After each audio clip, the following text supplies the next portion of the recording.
હું બોલી, હું સમાધિ લઈ લઉં પછી કોઈ મારી સમાધિનો પડદો ખોલશો નહીં.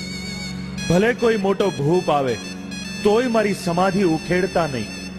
શંકા કરતા નહીં, શ્રદ્ધા રાખજો. જ્યાં ધોળી ધજા, ઘીની જ્યોત અને ગુગળનો ધૂપ થશે ત્યાં મારી પૂજા ગણાશે. બોલો રામદેવ પીરની, હરિ ઓમ, બોલો હિંદવા પીરની. હરિ ઓમ.